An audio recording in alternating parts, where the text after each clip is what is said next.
So, Or we you have agree, I'll just. an assessment that looks about Tuesday. So, their date next week, like next Thursday at lunch, we're talking about the first meeting. to Start Monday. about what? Oh, about the Yeah. Thursday.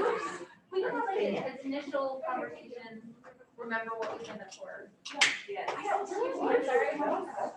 Okay.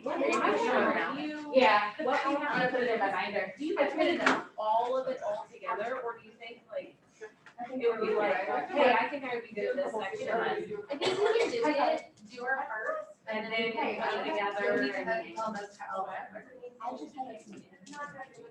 So, yeah, we signed it up. I signed this up, and then I printed off the actual thing that explained. Whatever. Well, it's, we have Asian American and Southeast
Jam.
Hey, Christy.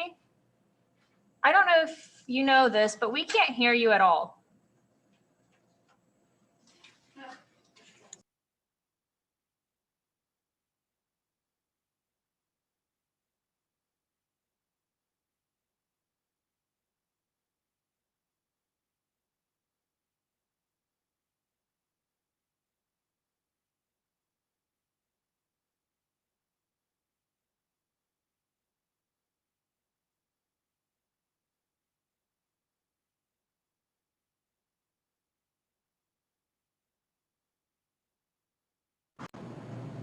Can you hear me now?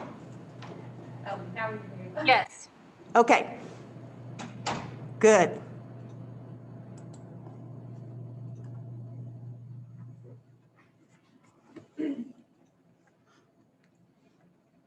so they know what we're doing.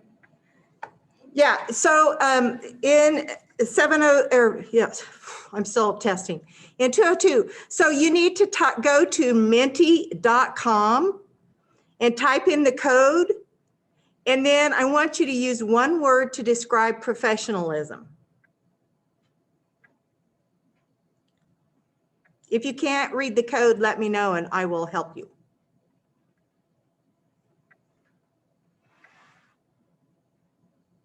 And I want everybody to put a word in. There are some good descriptions. Christine, Yeah.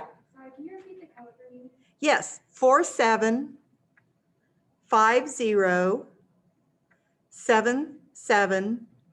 Thank you. Stop.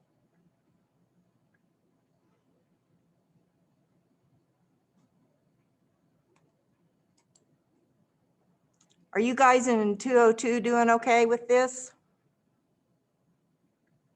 Okay.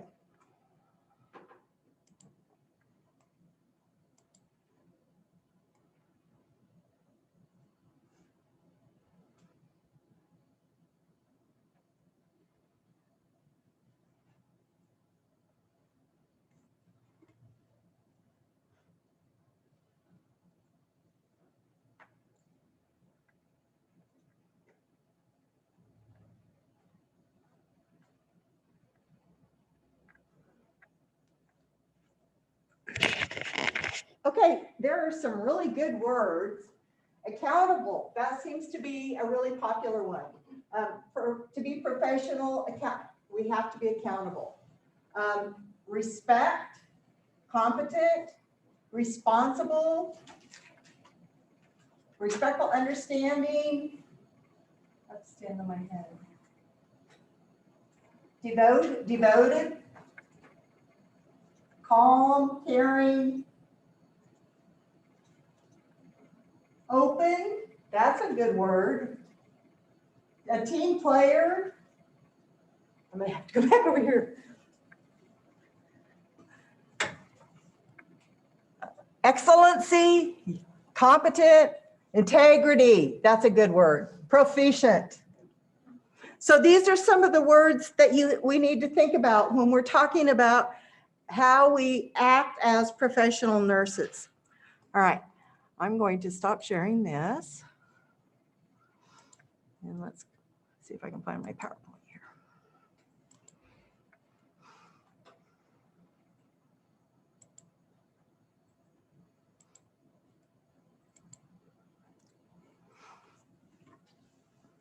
So those are words, good descriptive words. What are we talking about?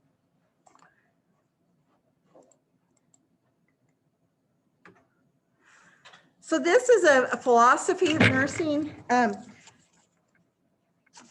One of the philosophies, this comes from an article by Ernestine Weidenbach. And she said that the philosophy of nursing has three components, and those are reverence for the gift of life. So we need to respect the person's life, respect for dignity, worth, autonomy, and individuality of each human being. That includes yourself. You have to be respectful of yourself as well as others. And then resolution to act dynamically in relation to one's beliefs.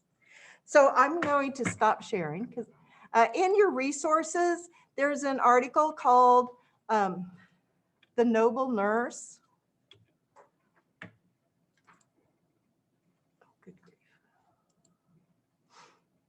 And I'm just going to pull it up because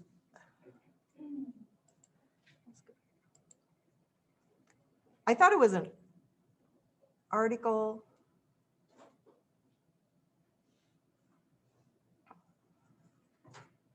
But it talks about things that nursing has to do.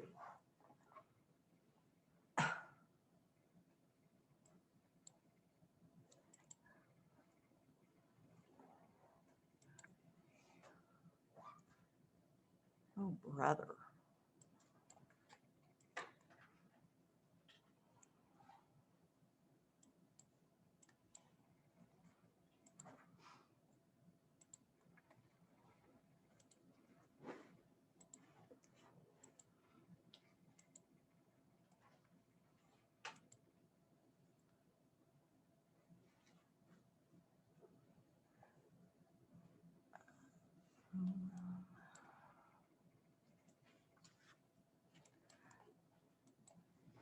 So how do I get rid of this silly bar?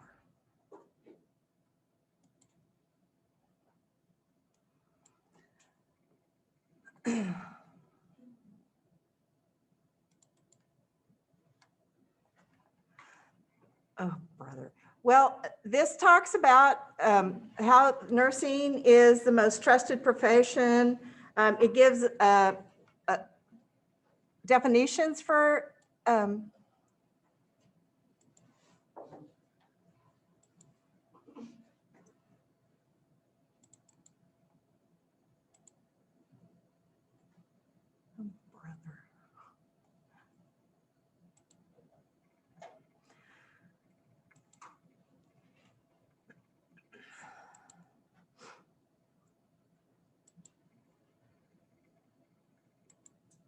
No, that's meant to be. So this, I'm so sorry. You would think that I'd never done this a day in my life. Here we go.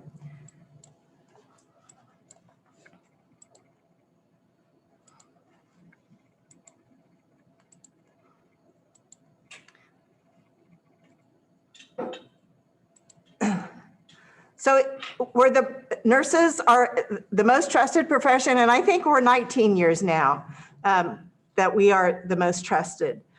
We have a big growth in the nursing industry, and it is the fastest growing industry in the country. And with the pandemic, it's been so important that we maintain nurses and retain nurses. We have a lot of nurses. We're 3.8 million strong as of this article. And if we all joined together and belonged to the American Nurses Association, we'd have a powerful voice in the government. The one thing about nurses is there are so many avenues and so many things that you can do with your nursing degree. Once you get your degree, if you're young enough, you can go into the armed forces and you'll go in as officers. But they need good nurses there too. We're the largest component of the healthcare workers, and we provide the majority of the care to the hospital, to our patients.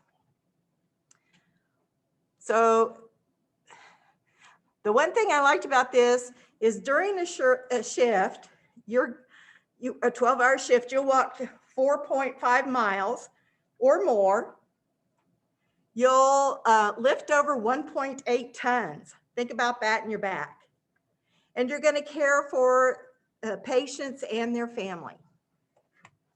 And you're going to have nearly 8 patients per shift. So just think about that. And then this graph is really interesting. It says you have a jam-packed list to do on your shift. Everything in this pie chart you're going to have to do on your shift. So that's why it's really good that we learn good time management, good organization skills.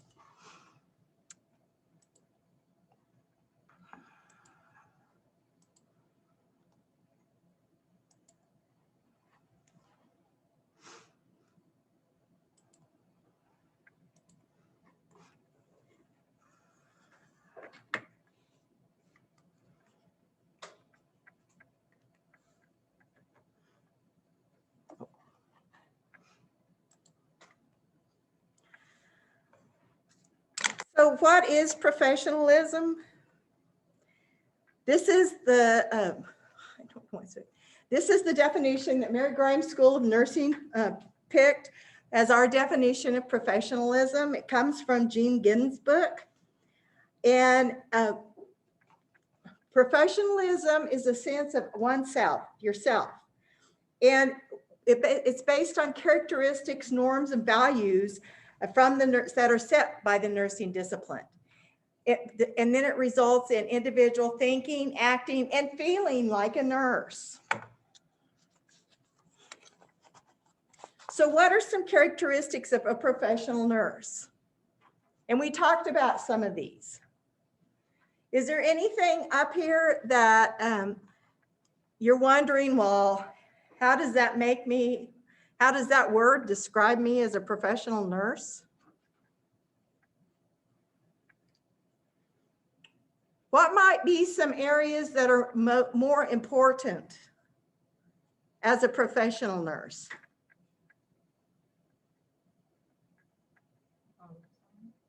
What? Problem solving. That's going to be a really big part of your nursing profession. Problem solving, trying to decide what's going on with my patient and what I need to do about that. Good. What else might be another one?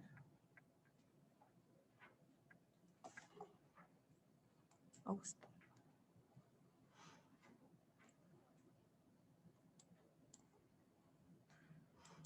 Somebody from 202, come unmute the mic and tell me what you think is important, an important characteristic.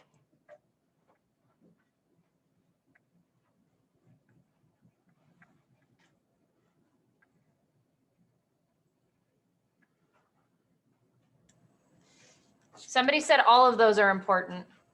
They are all important, but there are some that are probably a little higher. I would think about communication skills, because communication breakdowns is one of the biggest reasons for patient errors. But they're all important. They are all part of being having good characteristics of being a professional nurse.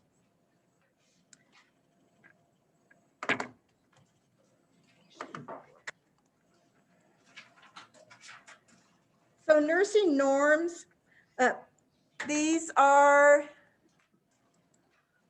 set, we're guided by social norms, and they're characterized by attitudes, beliefs, and behaviors that conform to group rules.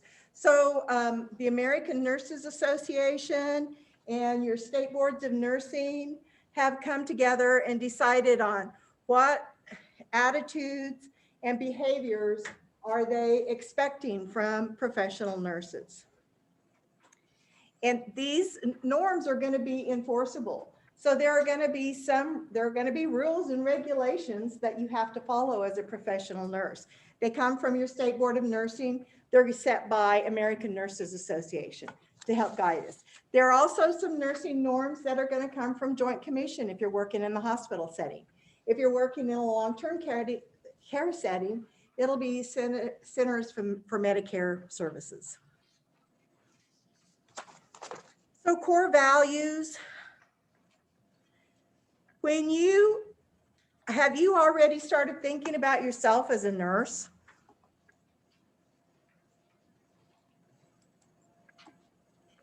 What are some ways that you already are being a nurse? What are things that you're doing, learning? No worries.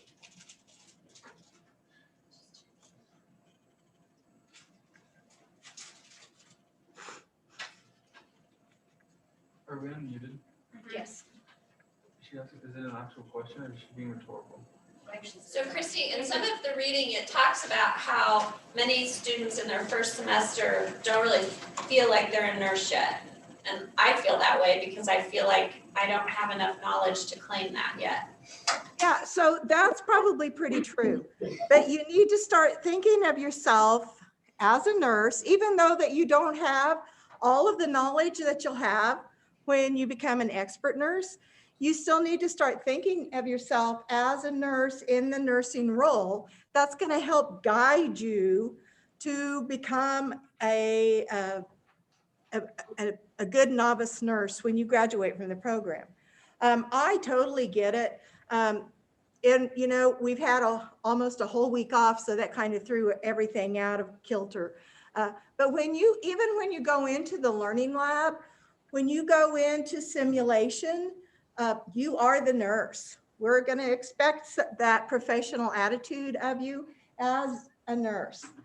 And then when you do get to go to the clinical setting, which I'm hoping the weather allows us to do next week, then start talking to those professional nurses that you're working with and ask them, how did you make that decision? What's your idea of professionalism? What are professional behaviors you look for in others? And there might be ethical situations that you encounter while you're in clinical or in simulation, that you need to talk to the expert nurses and figure out how did you come to that conclusion. So yeah, for the first semester, you're kind of feeling like out in left field, but we're going to help you along. But the more that the semester progresses, the more that you should begin to start feeling like a nurse. And we aren't going to expect that of you. But if you start thinking that I am the nurse, this is my responsibility, then it will help you. And then you're going to have those expert nurses, your instructors, as well as the nurses at the clinical setting that can help you move along.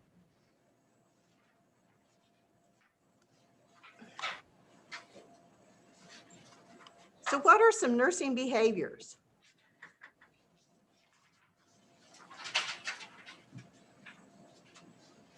Why do we talk about dress?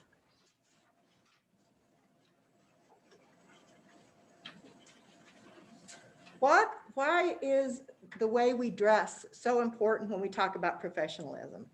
It presents who we are. Do what? It presents who we are as a person. Okay. It's like the first thing someone's gonna notice when you walk into a room. Yeah, first impressions. Those are always important. Have you ever made a conclusion on a first impression that was probably not correct? You found out was not correct later on. So we have to be careful about that. But dress as a professional nurse is going to be really important because the patients and the families are going to look to that. If you're very neat and well kept and your hair's, for as females, our hair is done up nicely, and we look and dress professionally, then they're going to have more trust that you actually know what you're doing than if you come in and you have wrinkled clothes or things like that. So yeah, for those first impressions. Dress might also give a demeanor that talks about what our attitude is. And we talked about it, we show respect for others. Think about confidentiality. Make sure that when you're charting at computer stations outside of patient rooms, that before you get up and leave that computer, you shut it off so nobody else can look at that patient chart. Don't talk about others, no gossiping or complaining. So here's a scenario. You're in a busy hospital, say Olathe Medical Center. You get on the elevator, you are the professional nurse. You get on the elevator and it's full of patients and families and family members and other people from different departments. Maybe it's lunchtime. So you hear these two nurses that are your coworkers talking negatively about a patient that they've been taking care of. What are you going to do?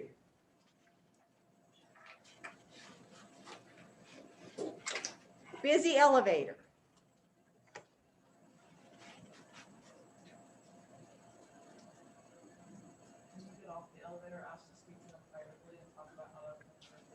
Okay, so get off somehow, maybe get them to stop talking. But when you get off the elevator, you want to talk to them in private. You don't want to berate them in front of other people because that can come off as incivility. So that's really good. Take them to a private place and talk to them about it in private. So yes, Crystal Lee. I think a lot of things that don't get discussed or retaliation when things like that come up. Sometimes if somebody says something that's unpopular or someone else doesn't like, they'll then make them a target and attack them. So that can be a problem for us in a professional setting. Well, but I'm talking, yes, it can be a problem. And we're going to talk about incivility. And you can experience incivility as nursing students. But as a professional nurse, we still have to protect the patient and their privacy. So when you get off that elevator, have them come talk where there's not a lot of people around. And then you don't have to chide them or berate them. You can just remind them, you know, it's really important that we not talk about our patients in a public place, especially if they're saying bad things about them.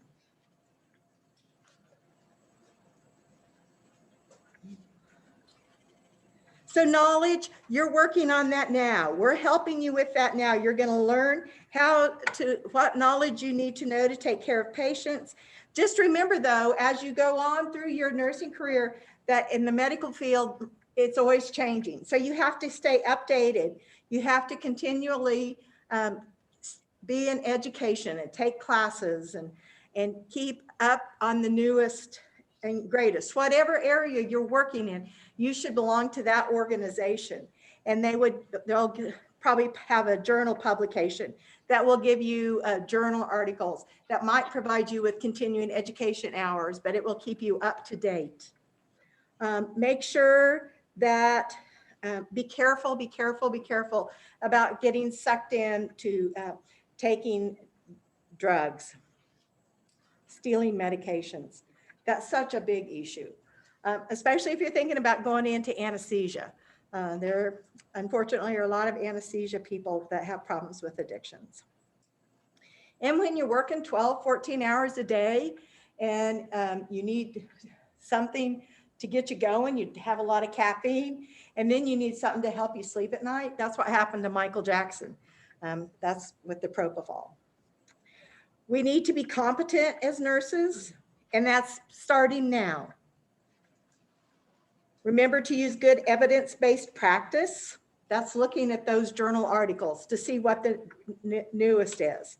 And even as new nurses, you can, or as students, if you see something on a unit that you think that they're not doing evidence-based, talk to your instructor, and then maybe you can talk to the unit manager. Our students have found areas that could be improved, and they've actually presented the information to the staff and helped the staff make changes. So you need to always be continuously looking at evidence-based practice and making sure you're maintaining competence. Make sure you're thinking about diversity and the responsibilities that you have as a nurse.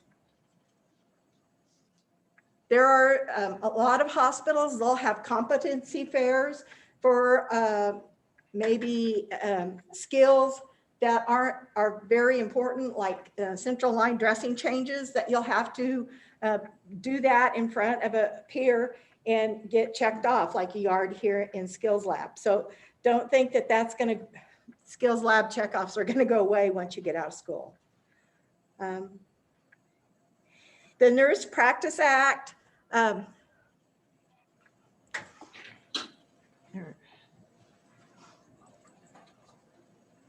this is from the Kansas State Board of Nursing. Can you all see that? Nope. Okay.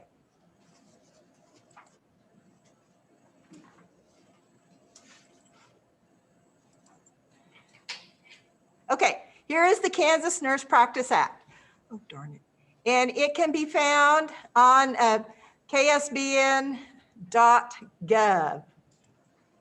And this tells us how we in the state of Kansas are supposed to, what our rules and regulations are.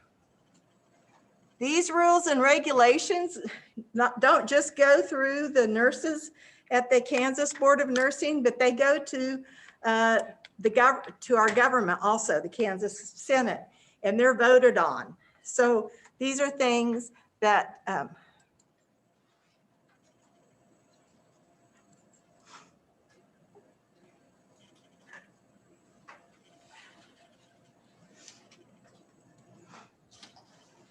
and it has a whole list of things, but it has definitions, it has unlawful acts, so you can go and see what you're not supposed to do. It talks about licensure and rules about that. It talks about judicial review of board's actions. It talks about what happens if you lose your license.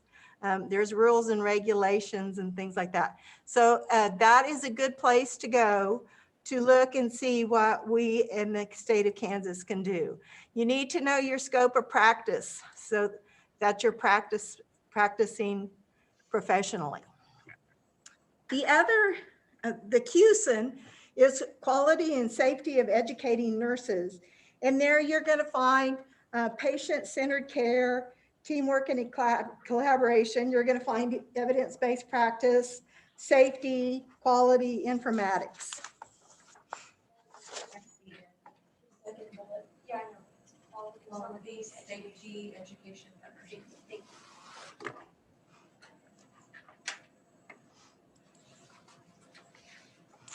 So there are 5 C's of nursing.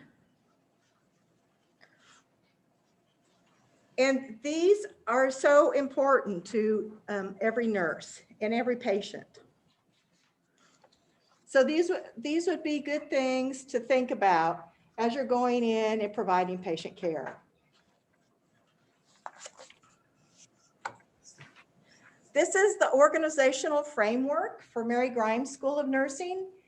And you'll notice that the patient-centered care, the patient is the center of our care, but we also have the professional care on the outside because we still have to be professional. So let's talk about professional. Oh.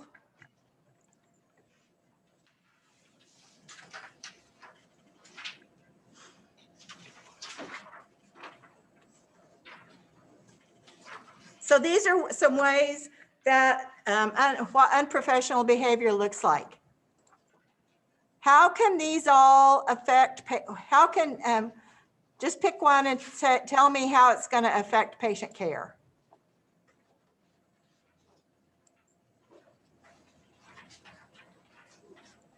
A lot of it is like substance abuse can lead to lack of judgment. Okay, so yeah, so some of it, or a lot of them can lead to lack of judgment. What about excessive absence or tardiness?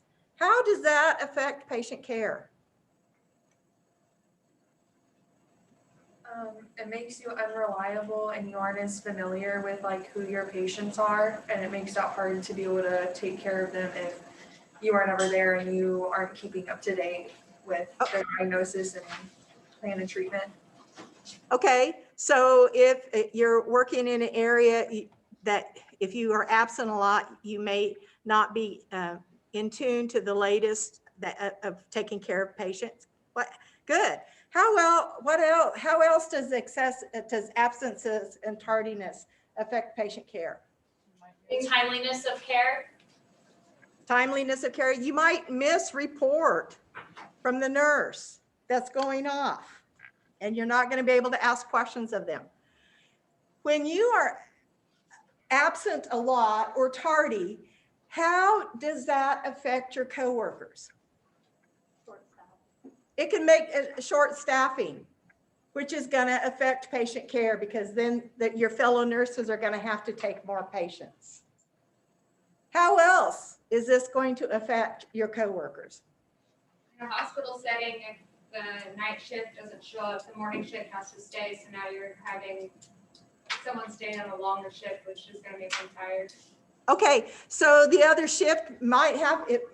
They are going to have to stay longer and wait on you to get there. It's a lack of respect. That is it's a lack of your respect for your coworkers and your patients. That's a very good point. So absences, it's not just about you're being absent, but your absence, and we don't want you to go to work ill. I am a baby boomer generation, and I grew up, you went to school or wherever to work unless you were dying. But that's not how we want it to be. We want you to take care of yourselves, and we don't want you to infect everybody else. But constant absences and being tardy all the time. I worked with a nurse that she thought it was okay to be 30, 40 minutes late. And that put somebody else had to do their work and take over her work and getting these patients ready to go to surgery or setting up the surgery room or something. And so I had to have a long talk with her because it was really making the rest of the coworkers have issues, and it wasn't good patient care. What about abuse of power?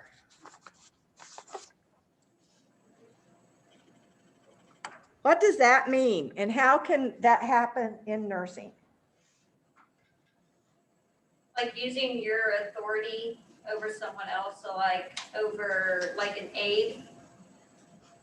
Okay, Like so using your authority over an aide, but how is that, how can it be determined that it's unprofessional? I've had a nurse tell me that floor work or being a CNA is beneath her even when I'm struggling on the floor when we're short staffed.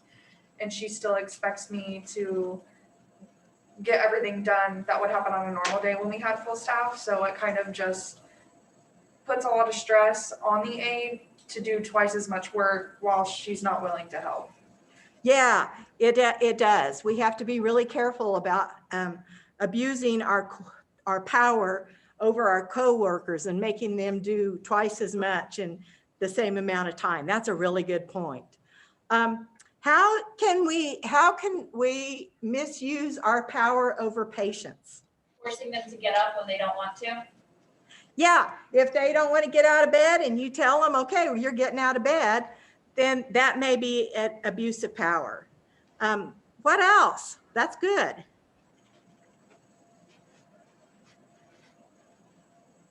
they have to comply with your schedule.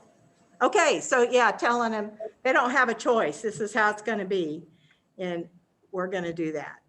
What might be some unethical behaviors? Somebody falls and we don't Okay, so you have a patient fall and you don't do anything about it. You don't tell anybody, you just cover it up. That's a good unethical behavior. What else? Do what? Yeah, we have to be really careful about forcing our patients to take medications. That can be an abuse of power, and it also can be an unethical behavior. The patients do have a right to refuse. Sometimes what you have to do is say, okay, walk out of the room, and then wait 10 minutes, walk back in, and then they'll take their medication, especially if they're elderly and they're confused. So we have to be really careful about that. You have to be committed to be a professional nurse. You have to be committed to taking care of patients, to making patients your first priority. So if we are committed, how does that show? How do other people know that we're committed to being a professional nurse?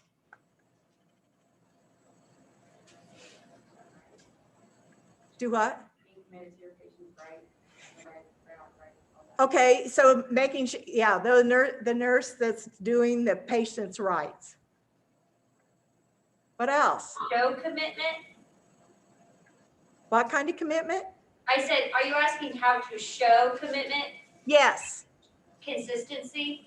Consistency. That would be coming to work on time or a little early and not having excessive absences.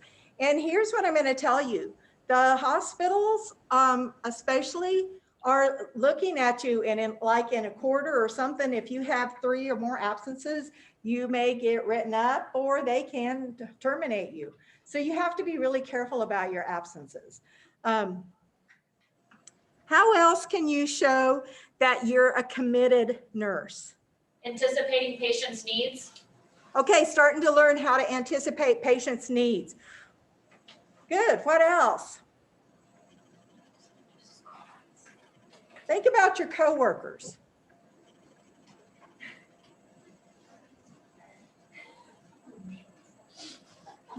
When we help our coworkers, when we ask them if things are going pretty good for your patients, and we ask them, what can I do to help you?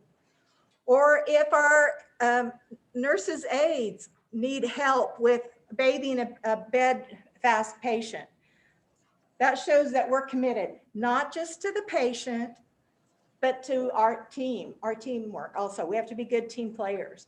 And then we also show the facility where we work, our managers and those above us, that we're committed when we show up when we're supposed to. Somebody was talking about, she worked with a nurse, a registered nurse, that would call in every time it snowed. And then all of a sudden she got a written warning because she'd had too many absences.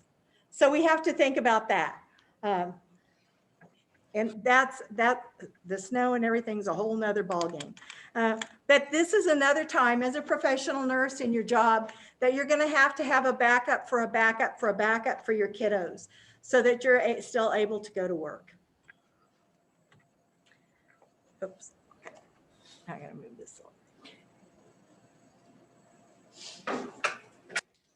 So I want you to do something. I want you to think about these questions, kind of jot down some notes about how does your current lifestyle affect the image of a professional nurse, and how your actions outside of the workplace might promote or damage the image of nursing, and what you may be doing, thinking about to help resolve that problem. So I'm going to give you a couple minutes to do that, and then I'm going to have you work in pairs or however that's going to work to talk about your answers.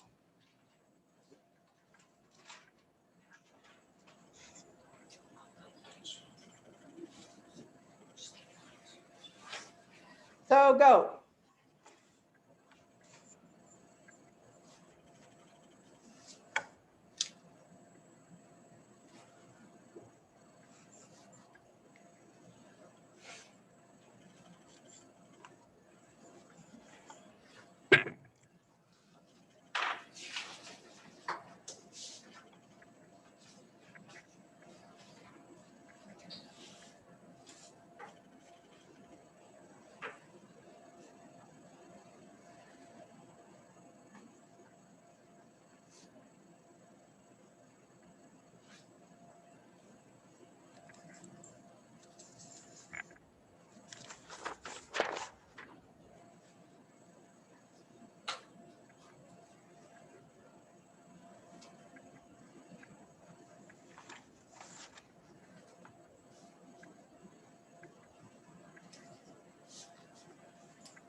Okay, so get in groups and talk about ideas that you had about how to answer these questions.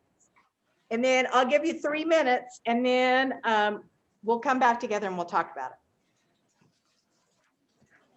Stuff like pertains to like social media, so I have like shared things like that show bias or beliefs that would offend others, or like spending lots of time partying and drinking and posting it all the time. It just makes you look like you don't take things seriously and like that. But that's all I can really come up with. That's what I said. How you should present yourself. That's what I said.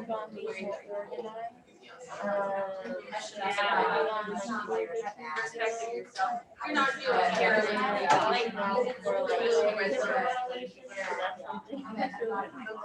just feel like social media plays into society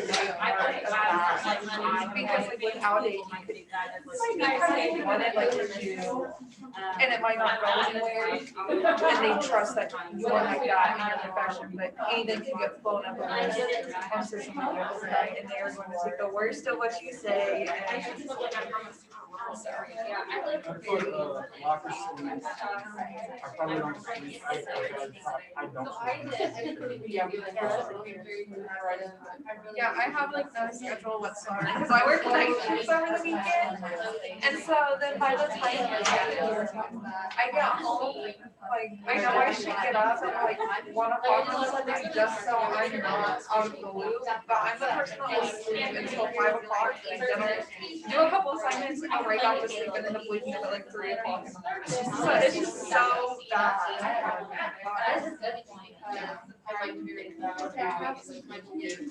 What else would you do? Also just put like, just like overall healthiness, like you're looking like a slob, are they gonna, how are they gonna see you? One more minute. Because, yeah,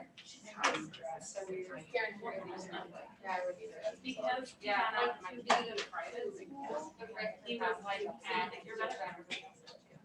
was like I was racist and like, and I was like, bro.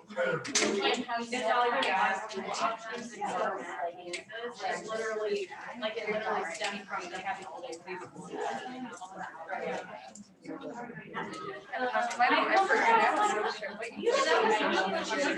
showing up to work and doing your job, I don't care.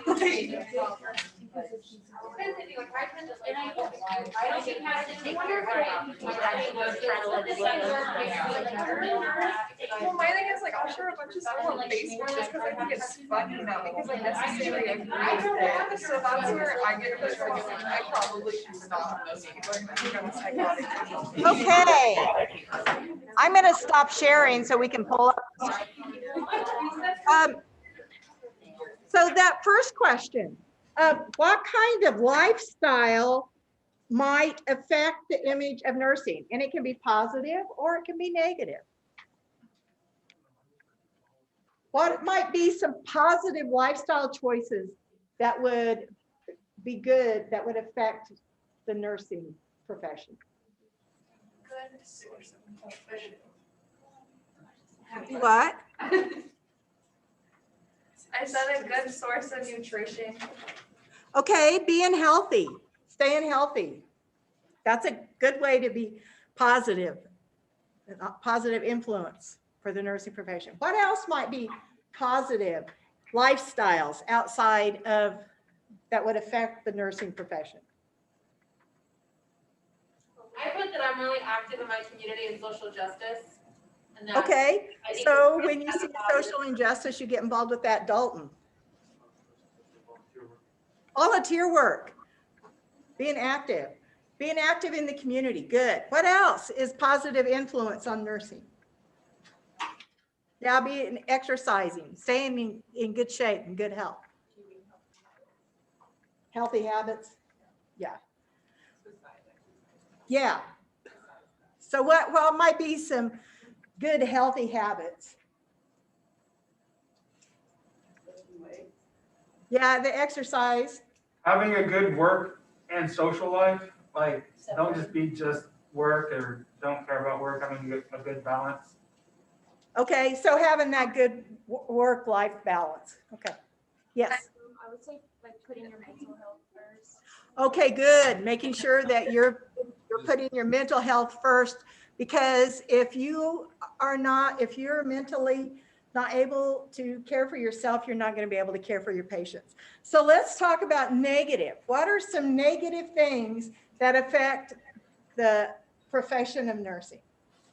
Today, social media, just like one share, one post that you put out anywhere, it could like totally ruin your life because things can blow up overnight.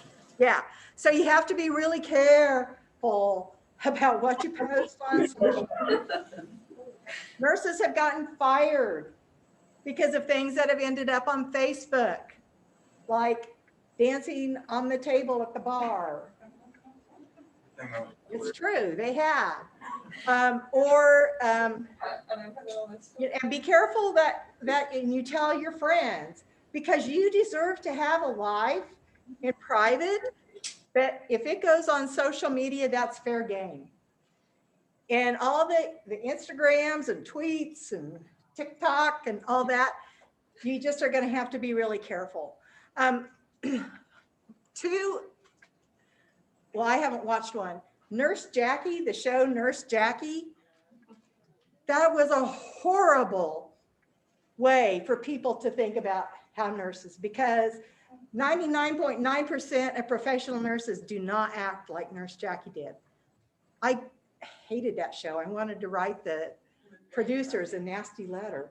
But anyway, I just complained to my husband about it.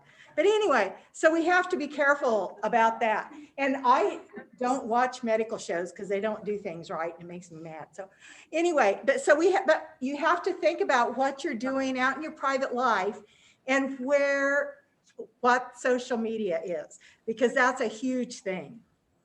What else, what other things might cause a negative impact on the nursing profession? Poor sleep schedule.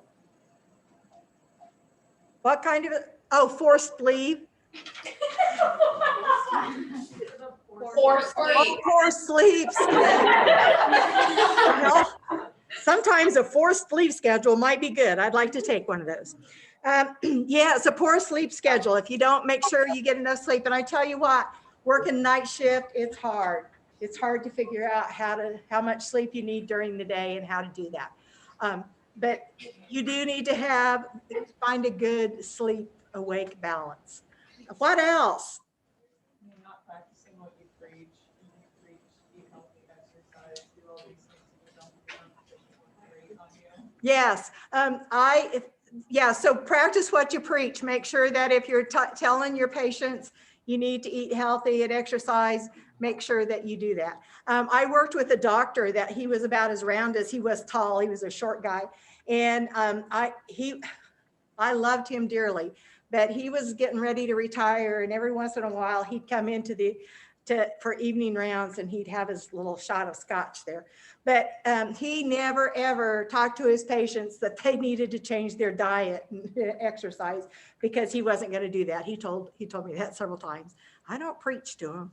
And he smoked. And so anyway, but yeah, if we want our patients to have good habits, we need to have good habits too.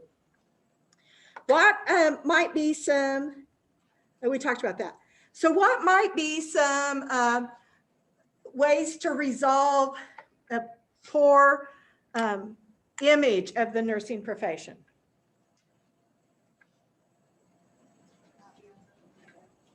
Yeah, stay away from social media. You know, every once in a while, I use Facebook mostly to keep track of my family and look for pictures of my grandkids. But yeah, sometimes you just have to take a break and stay away. Make sure, be really, really careful about what you post on Facebook. Here is the thing that I'm going to tell you. While you are students, do not have, and I sent out the email, they don't want you to have your phones. They don't want you to have smartwatches, because it could risk patient confidentiality, because you can take videos or pictures or something like that. And I know that you're learning and you're excited about things, but be really careful about taking a picture of yourself in your uniform and then talking about what happened at your clinical site that day, even if you don't name the site or name the patient, because that's going to get you in trouble. If the clinical site finds that out, they probably will dismiss you from the clinical site, and then then you won't be able to be in a program anymore, because you can't go to practicum clinical. So be really careful about that. I know it's all exciting. Get a paper diary and write those things down in a paper diary so that you'll have them, but don't share them with anybody. Even if you live a long ways from where you're doing clinical, if people know where you're doing clinical, and they can figure that out. Ottawa, Advent Health is a perfect example. They're a small hospital. We're a pretty small community. Everybody pretty much knows everybody else. And they're going to figure out by things that you say in your post who you're talking about. So just don't post anything. Don't take pictures of yourself with a cute little old lady in 205 that wants to have a picture. Don't do that. Make sure you don't accept gifts.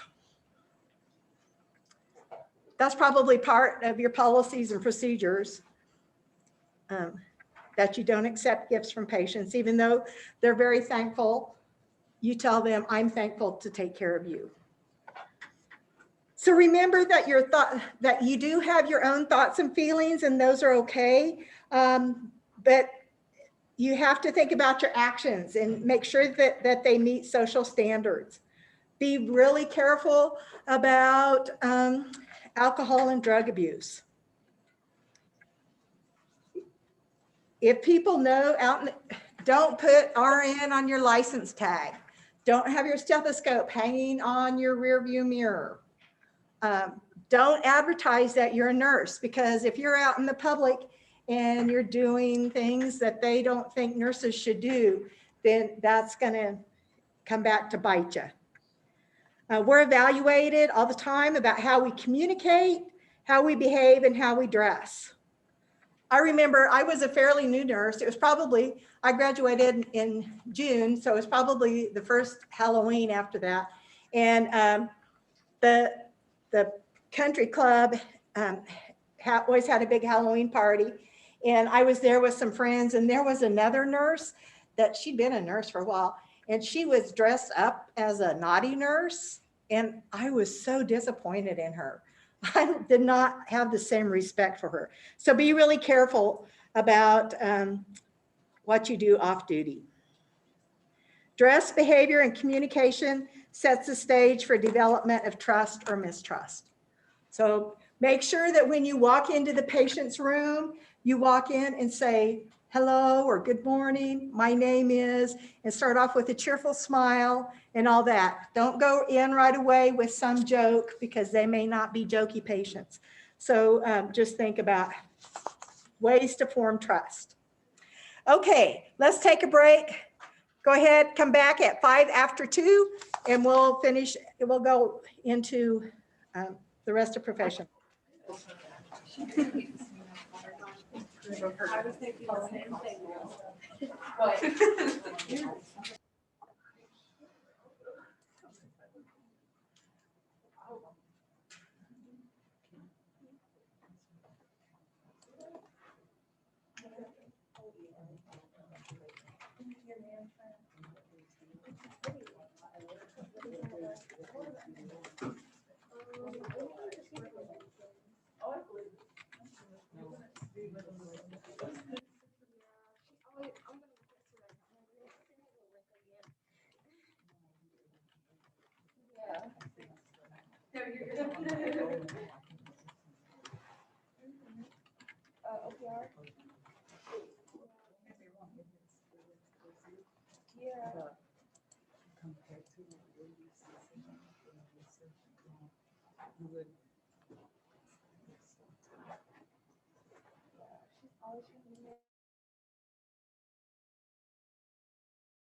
Okay, we're going to go ahead and get started. The next thing that we need to talk about is how to develop a plan to achieve a professional identity. We all need to have a professional identity. And this is a formation that describes how a lay person becomes a nurse professional. So right now, you guys are learning knowledge, you're observing professional nurses in their role, and that's going to help you develop your own professional identity. You should, by the end of this semester, start forming that. We're going to talk about writing your own philosophy at the end, but think about what are things that you see in professional nurses that you would like to see and develop in yourself. You can use Tanner's model, clinical model of judgment in noticing, interpreting. Oh darn, I just lost it. What's the next one? Noticing, interpreting, responding, and reflecting. And it's so good to do a lot of reflecting, especially as you're learning. That's why I would recommend, even if you don't have a forum after clinical, to sit down in a personal journal and reflect about your day. What did you notice? Not just about, this is the patient that I took care of and this is what I did, but how did you feel? Were you fearful of taking care of the patient that you had to take care of? Were you fearful of the nurse that you had to work with? And then how did you respond? And then reflect on how things could have been different the next time or what you would do different as that professional nurse. Its professional identity is also formed through real and simulated experiences. So in the learning lab, you're going to start getting your professional identity. When we have a simulation, you're going to get that personal identity. And then you'll go on from there. Every time you go to clinical, you're going to gain a new little aspect of your professional identity. Forming that professional identity could be a challenge. You need to promote a culture of sharing and civility, and that's important to that formation process. So in doing, if we think about those, it's a sociological perspective that incorporates the societal and professional codes or norms that are part of our discipline. And then being a professional, we have to adopt attitudes and behaviors that reflect the value of how that nurse professional thinks, feels, and acts. And remember that each one of you are it's going to be an individual thing because you all feel and act and think differently. Some people are very linear and they go from A to B to C to get the result. And some people think in concept maps and they're very unlinear and they starting points here, but they're going to go here and here and here, and then they're going to get their results. So it doesn't matter how you come up with that, a plan to help your knowledge and build your knowledge, but you need to figure out what that is. We have to act ethically, and we have to flourish. We have to have a good sense of positiveness and transformational growth. And then you're going to be changing identities from a layperson into that professional nurse role.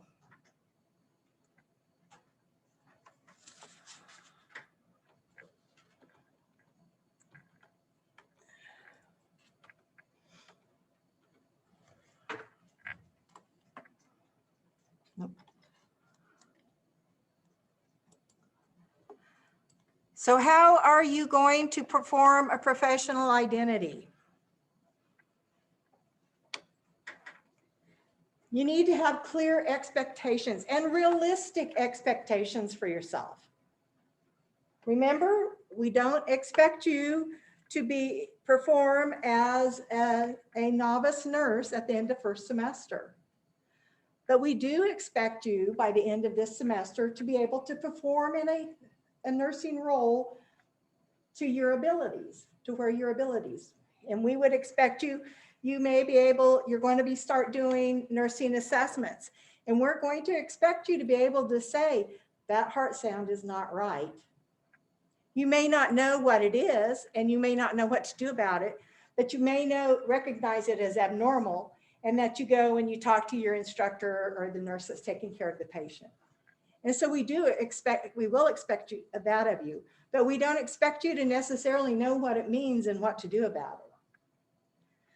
So you have to set real expectations for yourself.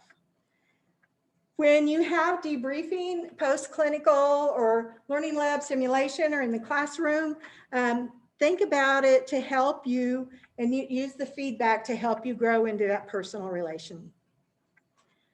And then make sure you are actively engaged in reflection. You want to help build relationships with those around you. That means your classmates, the instructors here, your clinical instructors, and even the nurses at your clinical site. Even if you may never go back to that clinical site, it's good to have that, because sometimes there are just people who just are such good role models as a nurse that though you think of them, you would think you are in a clinical situation, you think, okay, I was there with this nurse and we had the same thing. What did she do? How can I emulate that? So I think in your resources, there's a professional boundaries case study.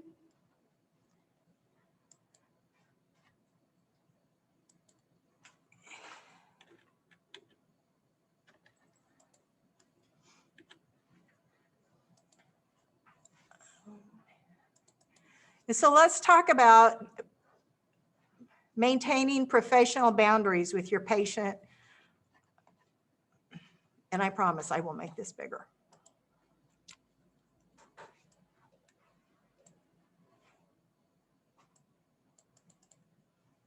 So this, having professional boundaries is so important. It's not that we don't want you to build a relationship with your patients, because you need to have a relationship to take good care of them. And you need to know a little bit about them. But you have to be careful about setting those professional boundaries.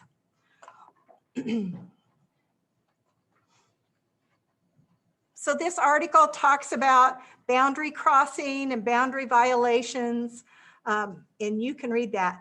The first case study, and this is very likely to happen. This nurse is actually a home health nurse, and she's going into the patient's home, and the patient either doesn't have a family around, or she doesn't have a good relationship with her family. And so the nurse, when she's going to see her, and she does this with other clients too, she'll call them and ask them if there's anything that they need. So Mrs. A, she's a widow, and she's very friendly, but she doesn't have a lot of family support. So the nurse phones Mrs. A, and Mrs. A asks the nurse to pick her up some milk so they can have a cup of tea together. And sometimes, and she says, I promise I have money, I'll repay you when you come. So the nurse, Sandra, is happy to comply with this simple request. So here's the question. Has Sandra, the nurse, crossed the professional boundary in buying milk for Mrs. A?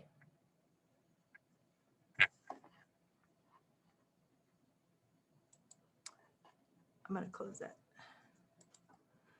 So what do you think? Has the boundary been crossed? No, I don't think so. Okay. Give your rationale for that. Here, come up here so your fellow students can hear you over there. I don't know, I guess I would just tell you acting. Oh, well, make y'all sit here.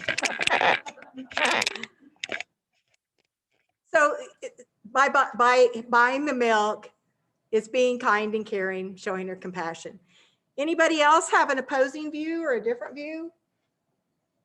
If you were a home health nurse, and I'm gonna have to hold this back. I would think that money couldn't exchange hands, I would think that would be an issue, like money for giving you cash. I Okay, don't know if that's an issue, but in my head, that's. so that money changing hands, it could be an issue. Favoritism, we have to be careful about that. It opened the door to her now asking her multiple times. Okay, so it's gonna open the door every time that Sandra calls her, she's gonna have more to do. Room 202, what's your thoughts? Is Sandra, did she cross a professional boundary for buying milk for Mrs. A? You're muted.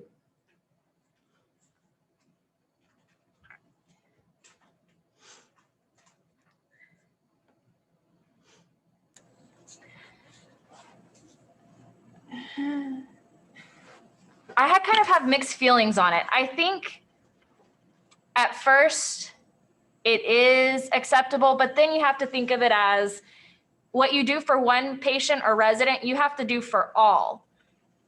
And somebody else brought up another good point saying, you know, if she asked for milk this time, what if she asked for more things later on down the road? I think for test question purposes, it would be okay. But then accepting the money, that's where it draws the line a little further, and because you can't accept money at all. But if we didn't make her Mrs. A pay for it, would that be not gifting to our resident, our patient? And is that a crossing? That's still unacceptable. Yeah. So yeah, so y'all brought up some good point. It is being kind and compassionate and caring to ask our patients what they need. But in this setting, in this home health setting, Sandra's going to have to be really careful, because I think somebody brought up what we do for one, we have to do for all. And we have to be careful about money exchanging hands. And we have to be careful about, because is there a possibility that Mrs. A is, because I'm sure she has Sandra's phone number since she's the home health nurse, is Mrs. A going to start calling her when Sandra's not supposed to come see her, asking her to do things for her? Is that a possibility? And if Sandra has 8 or 9 patients that she has to see in one day and having to go to the store for all of them, for me, I think that what could we do for this lady who has trouble getting to the store instead of us going to get it? Yes, Crystal. Sign up for like a delivery service. Yeah, sign up for a delivery service or get social services involved, because they can help her. There will be people that will be shoppers for her. There are professional shoppers. So we have to be really careful. Let me see what else is going on with. So some time passes and Mrs. A is ringing her more frequently to discuss her nursing needs, and she's asking Sandra to run to the supermarket and pick up essentials, and she says she has no family to help her. And Sandra means so much to her. Oh, that's pulling on your heartstrings, isn't it? So we talked about this, and how, you know, we have to think about how we're going to be respectful about refusing to do what she wishes. And Mrs. A might get mad and fire us. Well, that might have to be, but I think we can talk to her and we can tell her, and I would have a plan of action going in there to talk to her about here's what we can do to make sure that you have the essentials that you need, the groceries that you need, or transportation to your doctor's appointments or things like that. Oh, this last question. Should Sandra tell her supervisor about this relationship that's going on? Yes, because that's not technically a professional relationship in a nurse to client type of way.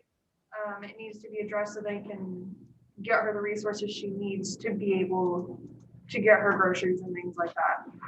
Yeah, I think I heard you say it's professional to talk to the supervisor so that we can get the Mrs. A the appropriate help. Good. Anybody else have a differing opinion about talking to the supervisor? What happens if Sandra doesn't talk to the supervisor and she lets this continue on? Yeah, she could lose her job. Things could get really bad. We have to be really careful. And here's what I'm going to tell you as students. Be really careful about getting too personally involved with families. I have seen nurses that have gotten really involved with families and have spent a lot of money on them and done a lot of things with them. And then they got their heart broken because they kind of got ditched. The family just kind of left them, used them and left them in the lurch. So be really careful about that. You need to be compassionate and caring and kind. And it's okay to talk to your family about their personal life, but don't become involved. Don't give them your phone numbers, things like that, because that can turn into a bad situation. Any questions about professional boundaries? There's more. You can take a look at those. So be really careful. There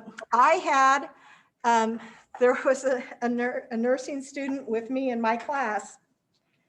And of course, I was young right out of high school. And she was probably in her late 30s or 40s, maybe. Anyway, she met a patient in the hospital and she left her husband and her family and left school and ran off with him. So be really careful about those professional boundaries.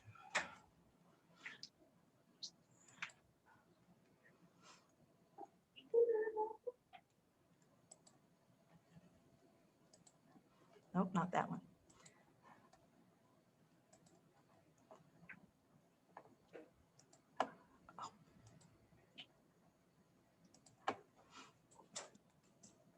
Anybody else have experience with professional boundaries? Does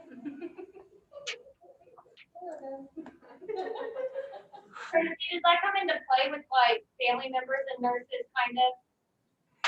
Yeah, you have to be real careful with family members too, because they can, they may,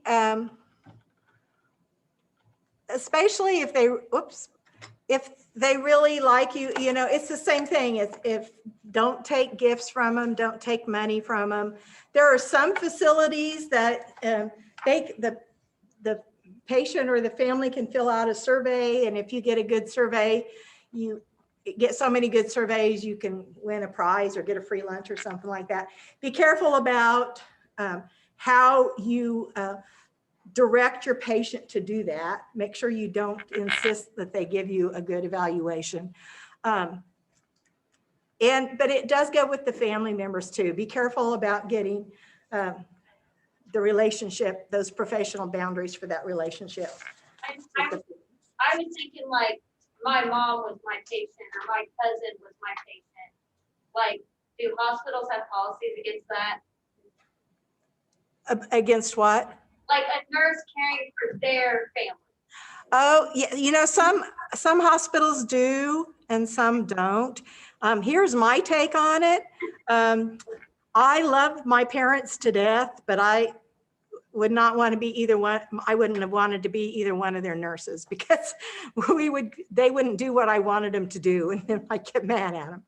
So, I think that there probably is. I know as far as in surgery, even if the family member was a nurse in the hospital while we were doing surgery, they weren't allowed anywhere in the surgical area. If they could wait in the waiting room, but they couldn't come into surgery. So I think that it depends, and every facility is probably going to have a different policy about that. So that's a good question, though.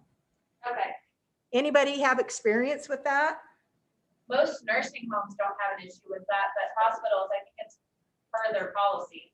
Yeah, hospitals probably do have something part of the policies. All right. So I got lost. Okay. So when, I don't know why this is doing. When we're thinking about professional responsibilities, we need to make sure we're doing lifelong learning, especially in the scope of your practice. So if you are working in a newborn intensive care, that needs to be where the majority of your continuing education comes from. If you are in surgery, you should work to get that surgery certification, and then keep your continuing ed in that area. Because if you get a lawsuit against you, they're going to be looking at what continuing education you did. And if you had enough continuing education to show that you are deemed a expert nurse in that area. So you have to think about that.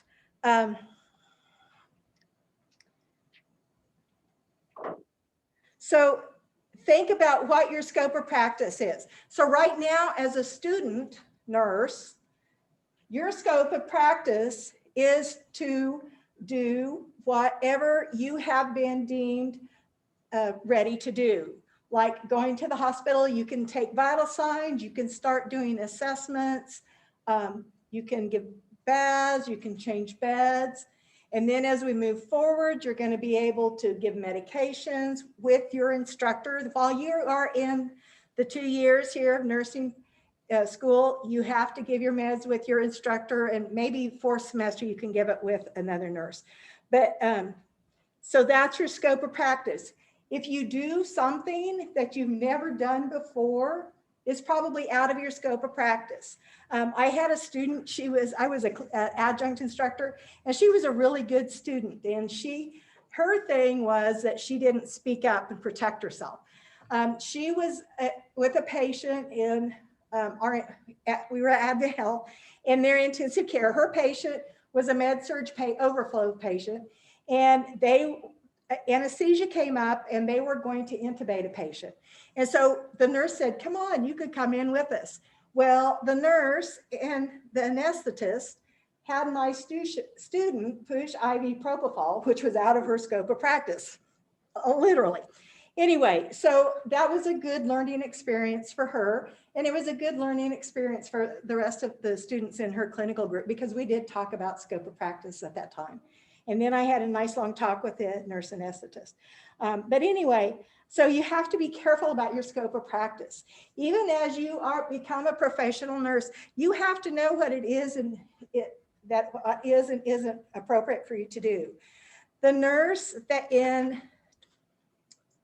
at Vanderbilt Hospital that pulled the wrong medication out of their medication administration machine for interventional radiology, because she thought it was an anti-anxiety medicine and it ended up being a paralytic agent. She gave that, and it was not in her scope of practice to give. Only anesthesia and physicians could give that medication. And that patient died, and she actually was charged. I think it was a felony homicide. So be really careful about what you do.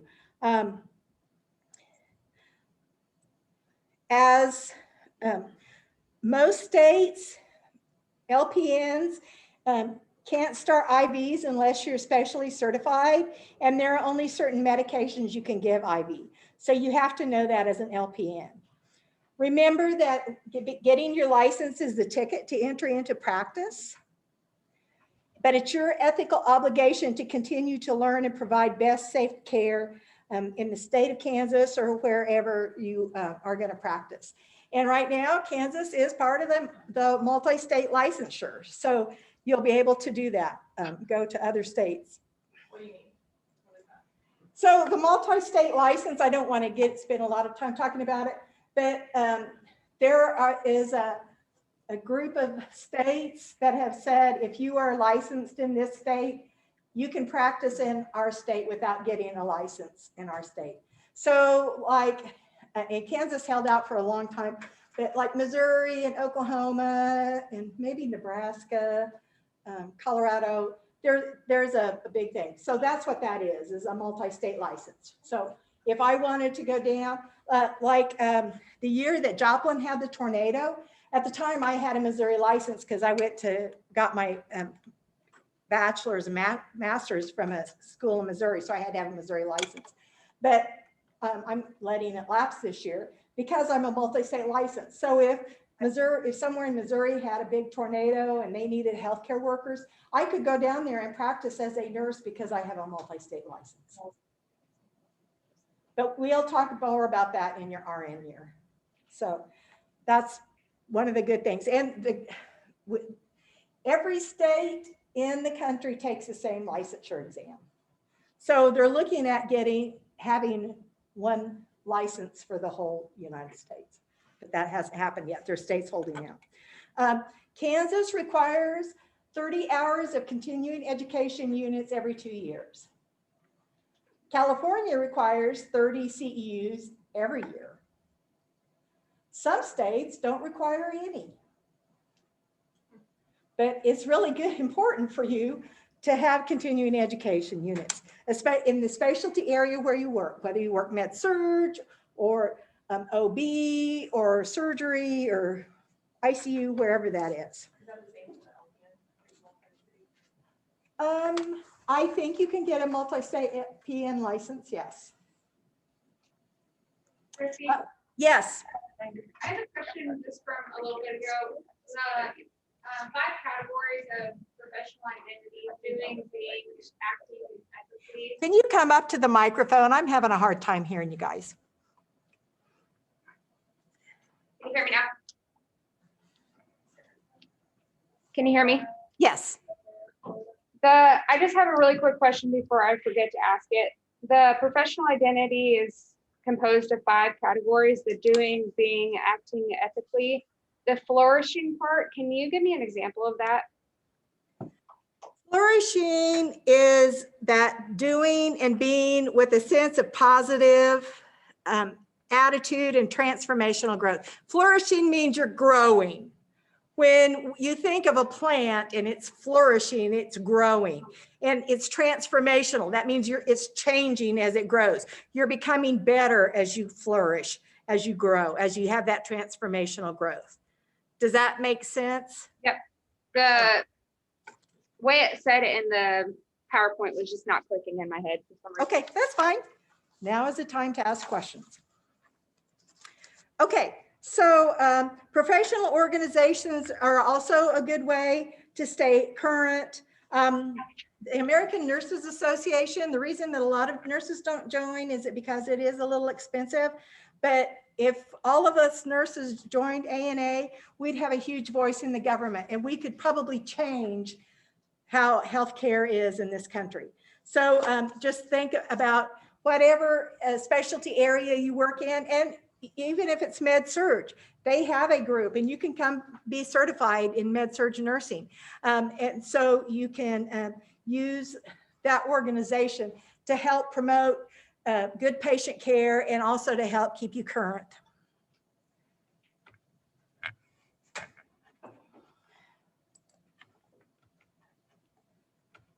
Oh, good grief.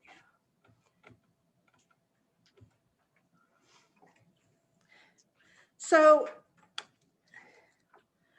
we need to look at the relationship that clinical judgment and ethics and communication and leadership all apply to professionalism. So why would you think that we are talking about clinical judgment with professionalism?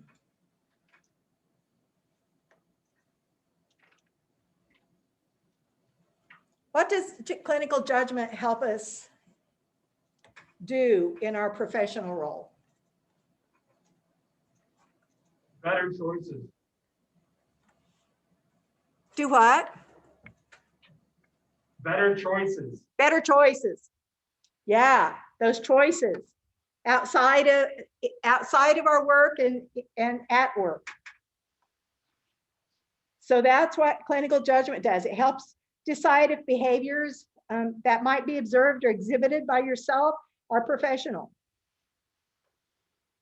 We need to think about our levels of skill acquisition in professional behavior and the different levels of nursing that you're at.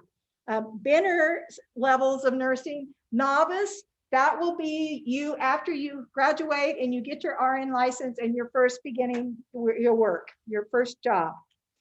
And then advanced beginner is probably 1 to 2 years, depending on where you work. And then there's the proficient and expert in some. If you're working in med surg, they say that usually takes up to 5 years to become an expert in that field. So you have to think about what specialty you're working in and how long it might take to become an expert. There might be expert med surg nurses that will tell you they are not the experts, but they do have that. We need to act ethically, make sure we're doing the right thing. If you have a problem that's an ethical problem and you're not sure of the solution, then you might want to pull a coworker in or get your unit manager involved. You might need to call in the bioethics committee. If you ever have a chance to sit on one of those or to observe one, do it. It's so interesting. You have to make sure you have good communication skills, and that's in developing rapport with not just your patients and their families, but also your peers. And then leadership, you are going to be a leader whether you are in a leadership role or not. So you need to know how to be a good leader and how to collaborate with others and be respectful of who they are.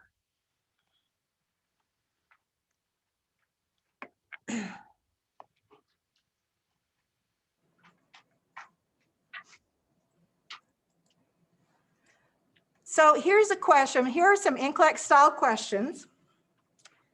So this is, which of the following demonstrates unprofessional behavior? What do you think?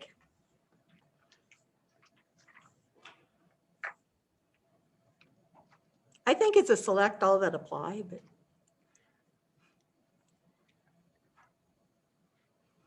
Which one, let's flip it around. Which of these demonstrate professional behaviors? Which would you expect to see in a professional nurse?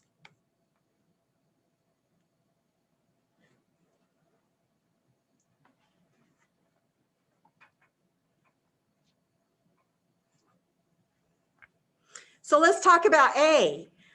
Is this nurse professional or unprofessional?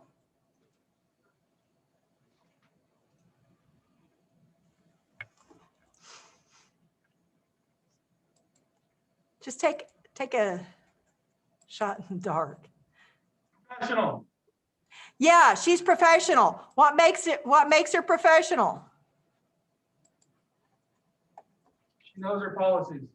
She's following the policies. So she's looking at policies and she's looking at the evidence-based practice. That's a good role model of a professional nurse. So if you have issues that you don't know what to do with, go to your policy or go to your unit manager and figure out how you can fix that. So what about the nurse that says, oh, I never look at medications, I just give them? Yeah, that's unprofessional. Don't be that nurse. Make sure you know the medicines that you're giving your patients, why they're taking them, and what they're going to do to the patient. C, the nurse agrees to fundraise to support a labor strike proposed by nurses at another facility. Professional. Okay, we've got a professional. Anybody else have a differing view?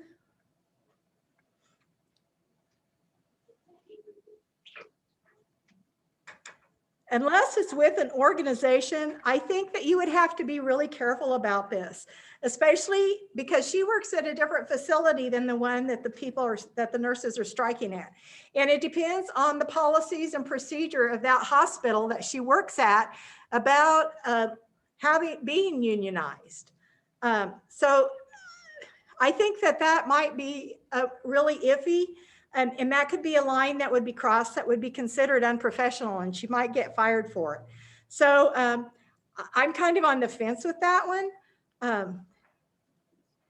And then the last one, it says the patient says he didn't tell the doctor the truth when he was asked about his therapeutic diet. Now, I don't even know what would you as a professional nurse do with that information? That could go both ways. Yeah, if the patient told you that, you probably should talk to the doctor. You should talk to the patient about it and say, well, okay, you might ask them, why did you not want the doctor to know this? But I think it's something that if a professional acting nurse would tell the doctor that the patient's not following his therapeutic diet. Because what's that going to do for the patient? If we as nurses don't pass that information on, what's going to happen? The patient's going to keep coming in for the same issue over and over. So we have to figure that out. My mother-in-law, she had congestive heart failure, and she could go into congestive heart failure at the snap of a finger, but she wouldn't give up salt, and she ate pork rinds and had peanuts and all kinds of salty stuff. And when the doctor would ask her, are you eating salty things? She'd say, oh no. But anyway, so we told the doctor, the family told the doctor that she was not being truthful. But I think as professional nurses, to advocate for our patients' well-being, we have to tell the doctor. Hey, Christy, could answer D be thrown out because it doesn't show unprofessional behavior on the nurse's part? That's the patient's perspective, not the nurse's. Yeah, that's what I was thinking. So I'm thinking that the unprofessional behavior is going to be the nurse that doesn't look up the medication. Because you're right, D doesn't even talk about the nurse. But I just thought, okay, I'm going to throw in, well, what would a professional nurse do with that? So let's go to the next one. So this one, and this happens. So the physician wants the nurse to give his patient medicine, and the nurse knows that the patient says that they're allergic to it. And the nurse tries to tell the doctor that the patient says that that they're allergic to it. And the physician threatens to tell the nurse's supervisor. So what is the best response? Or. Everybody here agree? 4? Yeah. Yeah. To suggest a meeting involving the nurse, supervisor, and the physician. That'll usually back them down. But you have to be the patient advocate in this position. If you know that this patient has said adamantly, I'm allergic to it, and you know what the allergic reaction is, you have to, if you give it, what's going to happen? If you give it and that patient has an allergic reaction, what's going to happen to you, the nurse? Yeah, you're going to get a malpractice suit because you did something that you knew was going to harm the patient. I think Cindy's going to do healthcare law, and she'll talk about the difference between the different types of legal neglect and maleficence. So anyway, so you have to be really careful, but you have to get the physician at a point where you're not standing out in the hallway with where the patients can hear him roaring and the families walking by, and get him into another room. And if there's enough nurses, and hopefully they're going to support you, he'll probably back down, change his order. All right. So this one is that the nurse manager is conducting an employee evaluation for a new employee, in which employee behavior best indicates that the nurse is providing patient-centered care.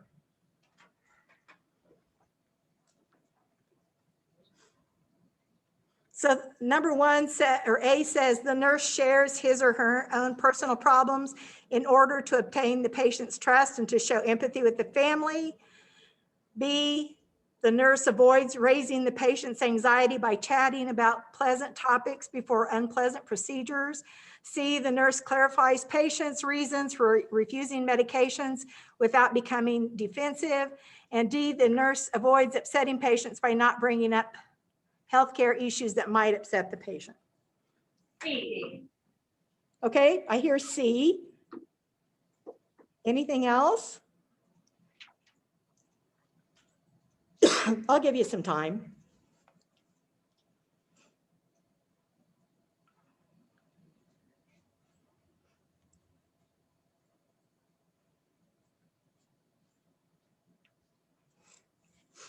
Anybody else have anything different than C? What'd you say? B as in boy? Okay, I have B. The key word in here is best indicates that the nurse is providing patient-centered care. So C is the correct answer. Providing patient-centered care involves clarifying the patient's reasons for refusing medications. That patient-centered means that we're focusing on the patient. So A is totally wrong. We don't want to discuss our own concerns and health issues. And then the nurse displays patient-centered care by attempting to talk the patient through anxiety-laden procedures. But the best one is trying to figure out why the patient's not taking medicine. And then you don't want to avoid health issues that the patient doesn't want to talk about. That's not a patient-centered approach. This one, an experienced nurse would best demonstrate collegiality with a novice nurse by which of the following behaviors? Which one is that experienced nurse going to show that new nurse that she has a collegial behavior, professional behavior?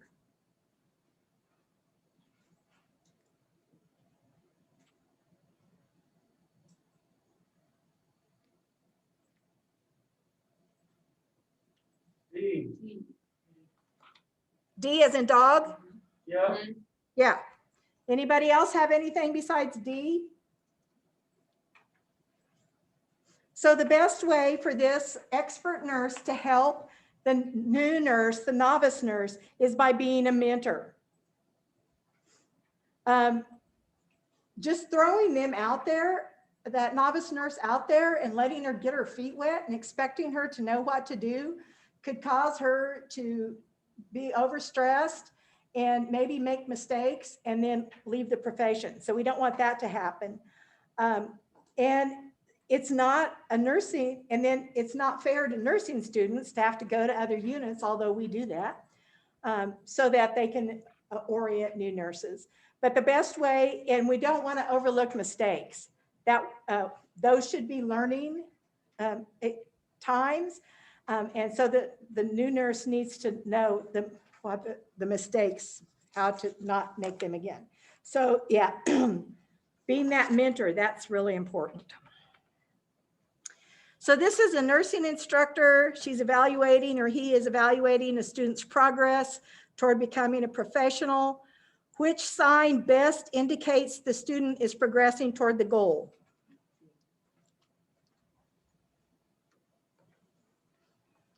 What'd you say? D. C as in cat? D. Dog. Dinosaur. C as in dog. I don't know why I'm having such a hard time hearing today. Anybody else have anything else? So yeah, the student is displaying professionalism when they take responsibility for their own actions and learning needs. Then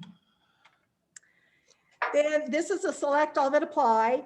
A registered nurse makes all of the following statements during the discussion with the nurse manager. The nurse manager determines which statements best reflects characteristics of a professional nurse.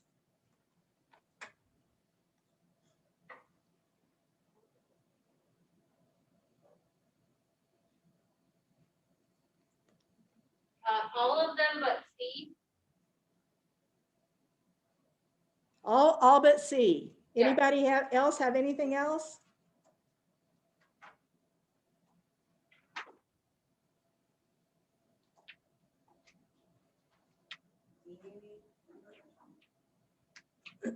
What best reflects characteristics of a professional nurse? Well, she said all but C, I would say D was not included in my. But if you're going to be in a research study, what are you doing? The general patient in that, and you're working there, so that was.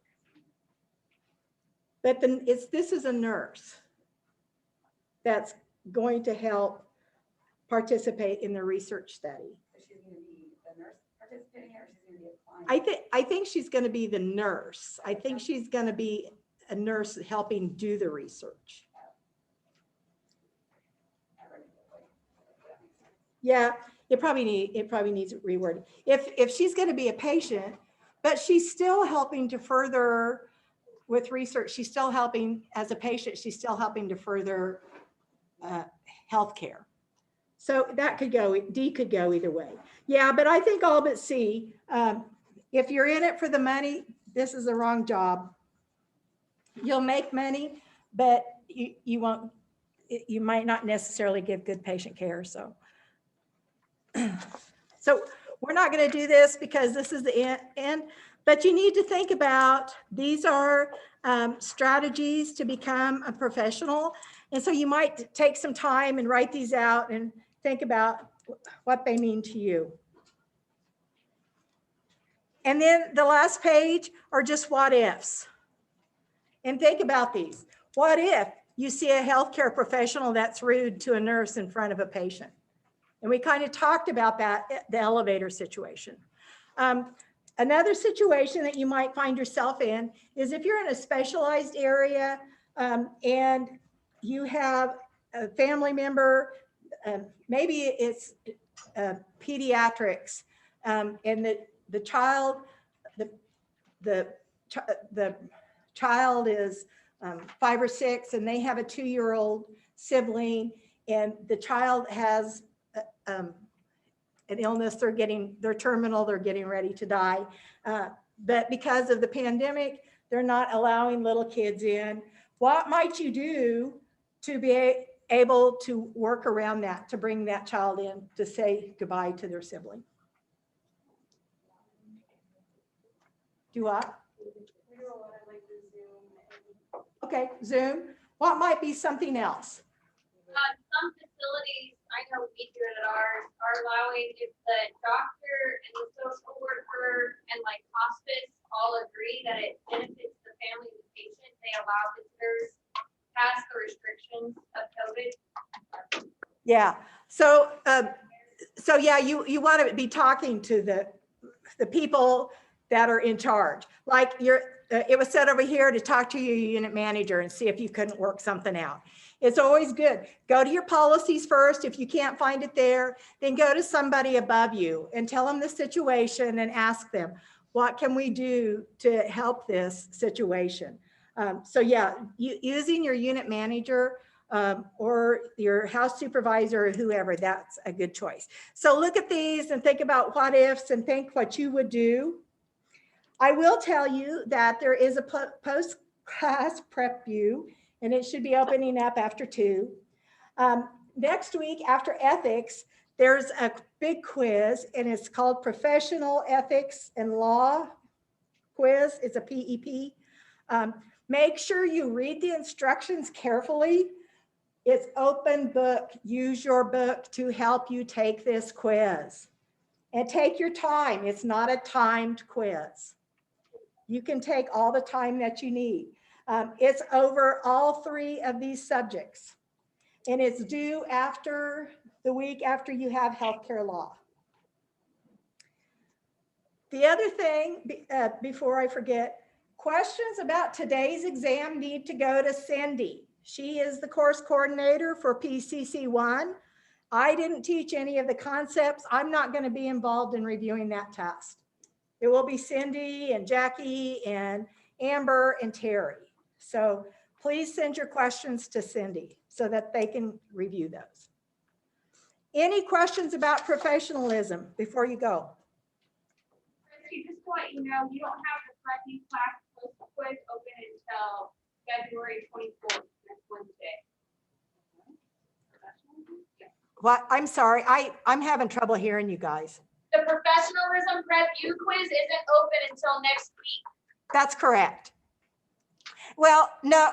Oh, I'll go change that. I'm sorry. I was having trouble with dates.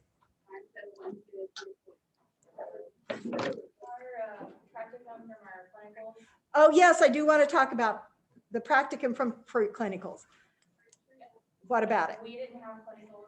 Right. But it's still due for Saturday. I know, I'm going to change, I need to change that too.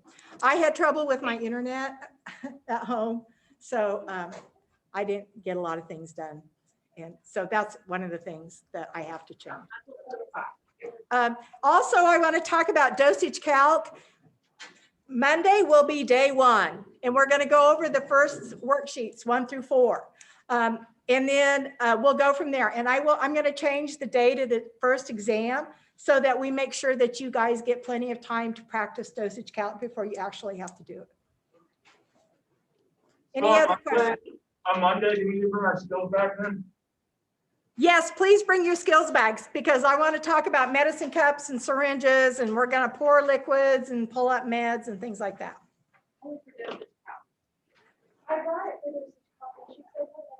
Anything else? For the clinicals makeup time, will you? Christy? Will you message us when that Right? available? Because I know we have to. I'm just gonna tell you, guys have to pick up a card for next week. I'm going to have, I don't know when that makeup will be. Let us know on us to find. No. I'll set it at time. Yeah, I'm going to have to talk to your instructors to figure that out. And my first goal is to get you clinical. It'll be after spring break. And the other thing is the simulation. We're going to be moving the simulations back. So the first one will be the second one. And then I'm going to add a simulation that first week, but 2-day simulate, Tuesday and Wednesday simulation in May to be number 4. But I'll send that out to you because I just found that out today. So. Okay, 202, I know somebody had a question. Sorry. I was just saying, Terry put a deck of cards out on that table out here to grab one if nobody heard her say that. Yeah, if you haven't picked up a card, Terry wants you to pick up a card on your way out for next week. And you need to hang on to it and bring it with you to class next week.